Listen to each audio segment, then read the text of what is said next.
En Jueces, capítulo 17, verso 6, se nos dice que en los tiempos donde no había rey en Israel, cada uno hacía lo que bien le parecía.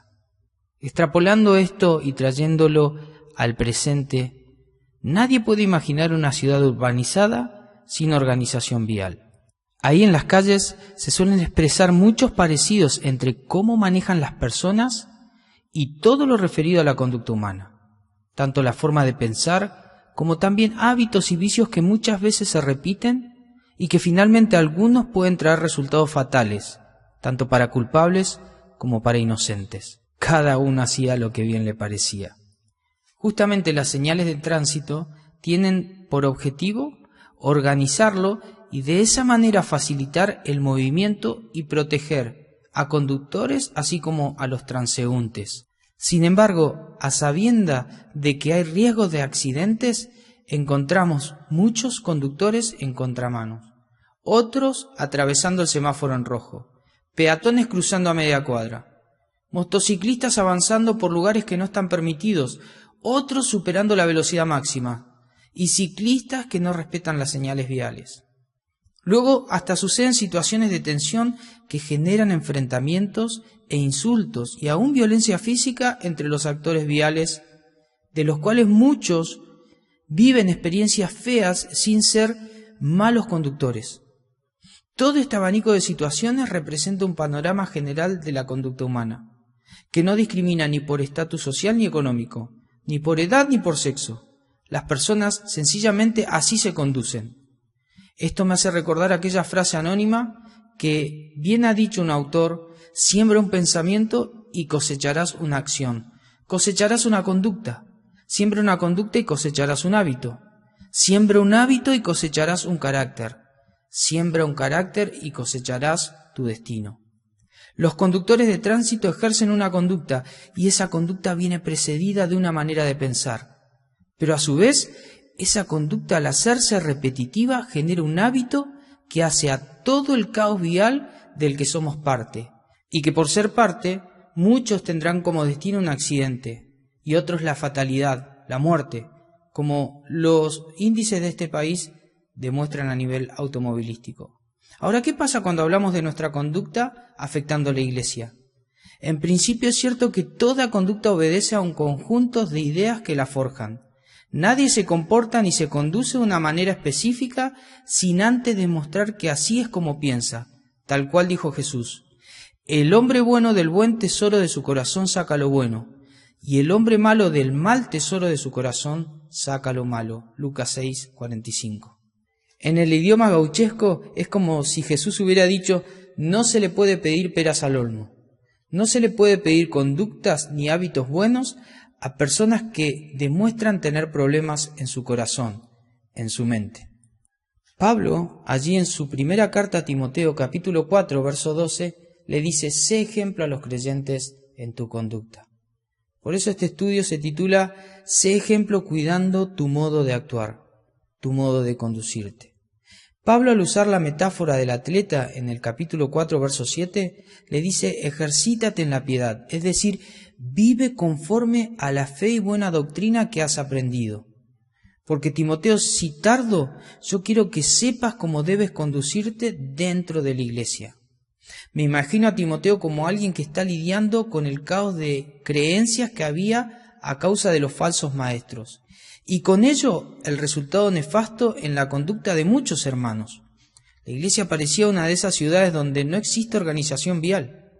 Y Timoteo no solo debía dirigir el enfoque de los hermanos hacia la sana doctrina, sino también enfatizar que es sana, porque es practicable, y su resultado no contradice ninguno de los principios establecidos por Cristo ni por los apóstoles. Ninguna señal vial está colocada con el fin de generar conductores irresponsables, o para exponerlos a un riesgo elevado de accidentes y sufrimiento. Así también la palabra de Dios está puesta como señal para que nuestra vida asuma de forma consecuente que creemos, pero también que vivimos lo que creemos. Y es cierto, aunque uno sea un buen conductor, los accidentes igual existen. Así también es cierto que como creyentes fieles, uno puede vivir situaciones difíciles. Sin embargo, el creyente es llamado a llevar una forma de conducirse que sea aprobada por Dios. Así Pablo le dice a Timoteo en su segunda carta, capítulo 2, verso 15, cuando le dice: procura con diligencia presentarte a Dios aprobado, como obrero que no tiene de qué avergonzarse, y que usa bien, que traza bien, que interpreta bien, que aplica bien la palabra de verdad. Por eso es bueno recordar los inicios de Timoteo.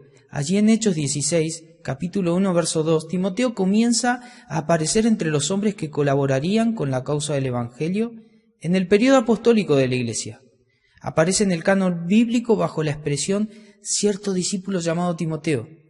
Esta palabra significa literalmente un aprendiz, como dando a entender que en ese momento Timoteo era solamente un discípulo entre todos los demás, de lo cual, sin embargo, los hermanos hablaban de su buen testimonio. Él estaba en la boca de los hermanos como alguien que seguro servía a Cristo. Gozaba de esa forma de un gran respeto, lo cual motiva a pensar que era un buen discípulo. Daba muestras de ello, a tal punto que por la causa de Cristo se deja circuncidar por Pablo. Y era adulto, no había tratamientos prequirúrgicos ni anestesia local. Pero Timoteo tenía una perspectiva que aquel tipo de conducta favorecería que el Evangelio no tenga impedimento entre los judíos. Así como Timoteo, todos somos llamados a estar atentos a nuestra conducta, porque nuestra conducta puede afectar diferentes facetas personales, así como puede influir positiva o negativamente a otros. Pablo en su primera carta enfatiza, por ejemplo, que los hombres, si oran, que sea levantando manos santas, sin esconder contiendas de doctrinas inútiles, allí en el capítulo 2, verso 8. Mientras que a las hermanas, si desean vestirse bien, ellas deben saber que la ropa correcta no es la ostentosa, la de primera marca. Para Dios el mejor atuendo del creyente se llama buenas obras. Resultado obviamente de una buena conducta, de una buena manera de conducirse entre los creyentes. Lo puedes encontrar en el capítulo 2, 9 y 10. Los obispos, junto con los diáconos, deben tener un buen testimonio visible en la iglesia, porque su ministerio lo requiere. Ellos representan un testimonio que debe alcanzar aún a los de afuera. Capítulo 3, verso 7. Quizás te preguntes, ¿cuántos aspectos de la conducta podrían enumerarse en la Biblia?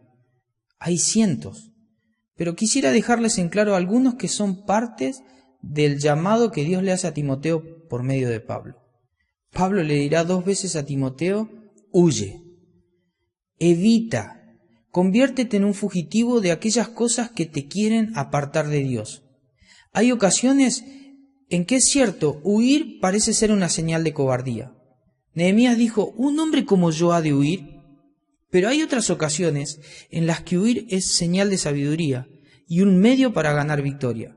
José huyó cuando fue tentado por la esposa de Potifar, su amo, y David huyó cuando el rey Saúl trató de matarlo. Pero Pablo utiliza la palabra huir para referirse a aquellas cosas que pueden hacer que Timoteo caiga en pecados, caiga en los vicios comunes de los hombres de su época. En el capítulo 6, verso 9 y 10, Pablo le dice a Timoteo: huye de la ambición y la búsqueda de las riquezas. Dice: pero los que viven con la ambición de hacerse ricos caen en tentación y quedan atrapados por muchos deseos necios y dañinos que los hunden en la ruina y la destrucción. Pues el amor al dinero es la raíz de toda clase de mal, y algunas personas, en su intenso deseo por el dinero, se han desviado de la fe verdadera y se han causado muchas heridas dolorosas.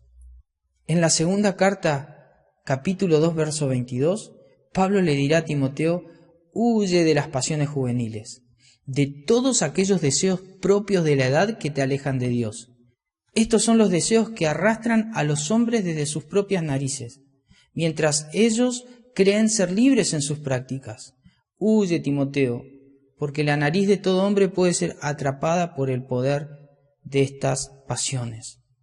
Y como la otra cara de una misma moneda, Pablo, así como dice huye, le va a decir a Timoteo sigue. Y en las 2 oportunidades le dirá lo siguiente.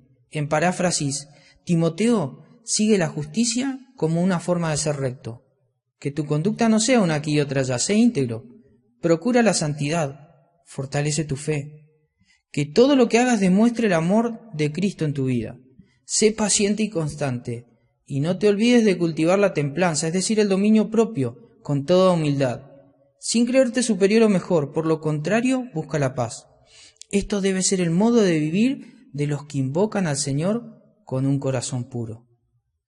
Hermanos, ¿no se sienten estar en la piel de Timoteo en cada uno de estos llamados a conducirnos como hombres y mujeres de Dios? ¿Es tan cierto eso que decíamos de que todo surge de los pensamientos? Que Pablo dijo a los Romanos capítulo 12, verso 2, lo siguiente: sean transformados por medio de la renovación del entendimiento, de la mente, de los pensamientos.